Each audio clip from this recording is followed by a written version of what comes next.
Darius, good to see you. I'm excited about today's topic. We are talking about the three different tax buckets and how understanding them can help us reduce our taxes in retirement. Strategic planning utilizes a combination of all three accounts, which can reduce your taxes in retirement, of course. So, understanding these different buckets will give us a huge advantage when it comes to controlling our tax liability. So, let's start with these buckets. And I know that you like to start with the taxable accounts, Darius. What do we need to know about these accounts? Yeah, but basically, there's only three buckets, three Mhm. places that you can put your money in, which is taxable, tax deferred, and tax free.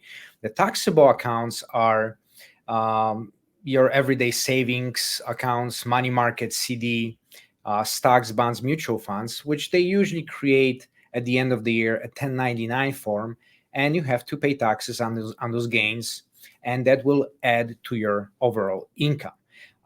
They're usually very liquid, not very tax efficient, and they, by the rule, they should only work as an emergency fund Mhm.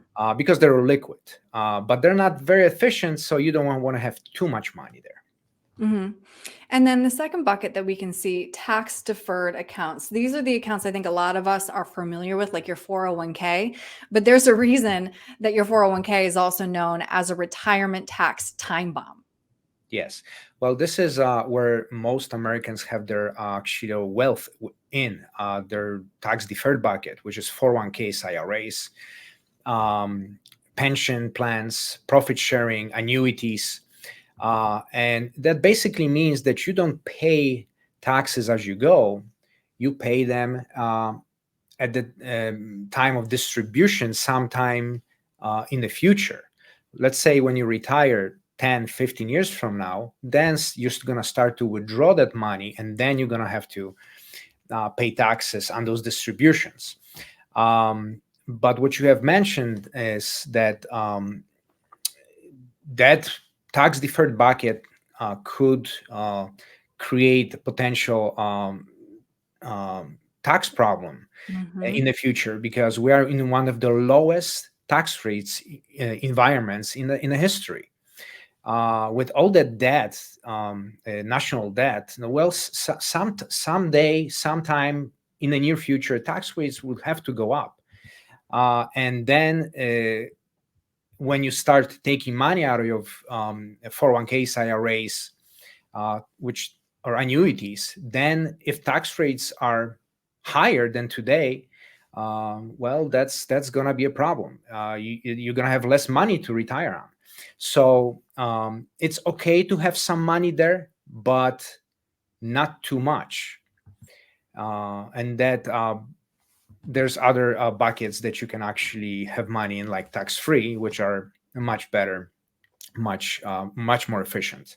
Right. So let's talk through that third bucket. This is the tax free bucket. Yes. So your contributions are taxed now, but any future growth happens tax free. That can be incredibly powerful. Yes, yes, yeah. You don't have a deduction on the contribution when you put money in, but that money grows tax free, and you take all the gains tax free in the future. So it doesn't matter if tax rates go up even by 100% uh, in the next 10, 15 years. You don't pay any tax. This is a tax free account, so you can leave that money tax free to your beneficiaries.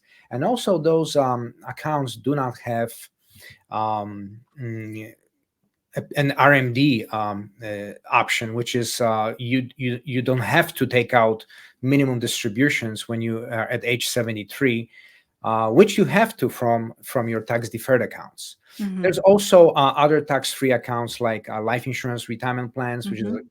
certain cash value life insurance products, not all of them, but certain. And there also could be a very good option of growing and controlling tax-free money um, um, for a lot of clients. Mhm. It's great to talk through these options, Darius, but in some ways it's kind of overwhelming. How do we determine then what's the right combination for proper tax diversification? Right. So taxable account is probably the least efficient as far as Mm-hmm. taxation. So you shouldn't have too much money there, and usually the rule of thumb is about 6 months, which is like an emergency fund. Mm-hmm. The tax deferred account, um, eh,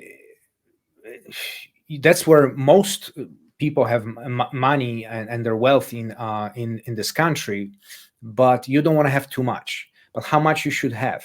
Well, you should have as much as your minimum require minimum distributions in the future when you are at age 73, so they don't go, those distributions, they're not bigger than your standard deduction.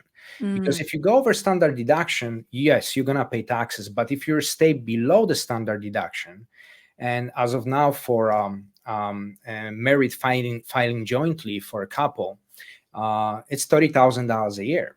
So it's so if you can keep your distributions below that limit, you probably will not pay taxes on those distributions either. But if your distributions are going to be much higher because your balance of your 401ks, IRAs are much higher, then we're going to get into problems. Mm-hmm. It's interesting, again, as we talk this through, you are so thoughtful in making sure that each plan is personalized to the client, because as is obvious, there are so many different permutations when it comes to this kind of tax diversification. So if somebody has questions and would like to talk through their diversification with you, what's the best way to reach you? Well, just call our office, 847-312-3454. Our location is in Northbrook, Illinois. We have obviously clients all over the country, but that's our location. And if you'd like to give us a call, schedule a meeting, it could be an in-person meeting or it could be a Zoom meeting. We prefer in person. It's always better. But yeah, just call our office. Very easy. All right, Darius, thank you so much. Thank you.